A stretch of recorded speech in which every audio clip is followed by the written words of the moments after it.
فرش التراب يضمني. اب اس کے بعد اس سورہ مبارکہ میں یہ بڑا عجیب مقام ہے اس اعتبار سے قرآن کا. عجیب اس کے معنی کیا ہے؟ دل لبھانے والا، حسین. یہاں اللہ کے تقوی کا جو مقام اور مرتبہ واضح کیا جا رہا ہے اللہ کی نگاہ میں، اگر واقعتاً حقیقی تقوی ہے، صحیح تقوی ہے، قلب کا تقوی ہے، جیسے کہ حضور فرماتے تھے اپنے دست مبارک سے 3 مرتبہ آپ نے اشارہ کیا اپنے سیرہ مبارک کی طرف. التقوی ہا ہونا، التقوی ہا ہونا، تقوی یہاں ہوتا ہے. دل میں تقوی ہے تو تقوی ہے. باقی لباس اور وضاقت یہ ساری متقیوں کسی بنا لی اور اندر کا معاملہ نہیں ہے تو یہ بہروپ ہے، یہ تقوی نہیں ہے. لیکن حقیقی تقوی ہو تو پھر اس کا کیا مقام ہے؟ اب دیکھیے پہلی بات آ رہی ہے وَمَن يَتَّقِ اللَّهَ يَجْعَلْ لَهُ مَخْرَجًا. جو شخص اللہ کا تقوی اختیار کرے گا اللہ اس کے لیے راستہ پیدا کر دے گا. جہاں بالکل نظر نہیں آئے گا کہ کوئی راستہ، اللہ راستہ پیدا کر دے گا. بالکل نظر نہیں آ رہا تھا موسیٰ کے ساتھیوں کو کہ اب کیسے بچیں گے، پیچھے لشکر آگے، آگے سمندر ہے، اللہ نے راستہ پیدا کیا.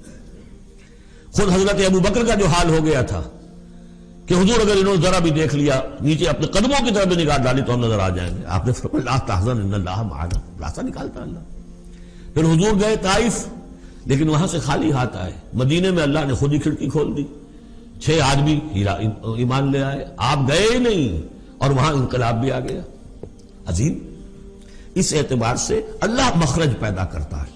تم صحیح طریقے پر چلتے رہو، تقوی اختیار کرو، صحیح راستے پر جد و جہد کرو. یہ کام اللہ پر چھوڑو. کب اسے منظور ہے اس کا کامیاب ہونا؟ جب ہوگا وہ راستہ ایسا کھول دے گا کہ تمہیں گمان بھی نہیں ہوگا. وَيَرْزُقْهُ مِنْ حَيْثُ لَا يَحْتَسِبُ، اور اسے رزق دے گا وہاں سے جہاں سے اسے گمان بھی نہیں ہوگا. اقامت دین کی جد و جہد ہو، غلبہ دین کی جد و جہد ہو، اپنے آپ کو ان صلاتی و نسکی و محیایا و مماتی اس کا فیصلہ کرنا ہو تو سب سے بڑی رکاوٹ آتی کھائیں گے کیا؟ تو اللہ تو کہتا ہے راضی میں ہوں. ہے ایمان اور یقین اس پر؟ کر کے دیکھو تو صحیح، اس پر اعتماد تو کرو.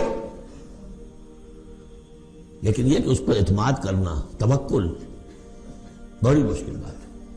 وہ تو جتنا ایمان ہوگا اتنا ہی اعتماد ہوگا، اور گہرا ایمان ہوگا گہرا اعتماد ہوگا.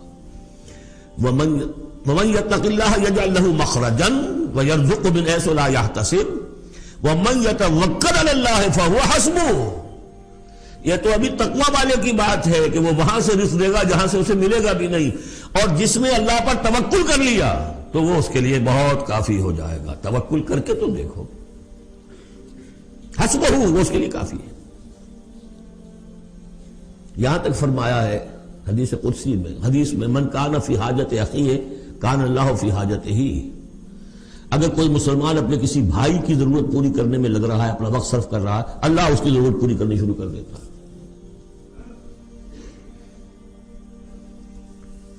فکر ماں در کار ماں آزار ماں، کار ساز ماں بے فکر کار ماں. یہ فارسی شاعری کے اندر یہ دینی حقائق ہے. کار ساز ماں بے فکر کار ماں، میرا کارساز میرے کاموں کی فکر کر رہا ہے، میں نے اپنے آپ کو اس کے کام کے لیے لگا دیا. وہ دنیا میں بھی ذرا سا بھی کوئی شریف انسان ہوگا، آپ اس کے ہو جائیں وہ آپ کو چھوڑ دے گا پھر کہیں؟ شرافت ہو، مروت ہو اس میں. آپ اللہ کے بن کر تو دیکھیے، پھر وہ کارساز ہے. کارساز ماں بے فکر کار ماں، فکر ماں در کار ماں آزار ماں. جب میں اپنے معاملات کی فکر خود کرتا ہوں، کوئی نہ کوئی ٹھوکر کھاتا ہوں، کوئی نہ کوئی غلطی کرتا ہوں، آزار اپنے سر کے اوپر پیدا کر لیتا ہوں. اپنے آپ کو حوالے کرو. اس کا نام ہے تفویض الامر الی اللہ. افوض امری الی اللہ ان اللہ بصیر بالعباد.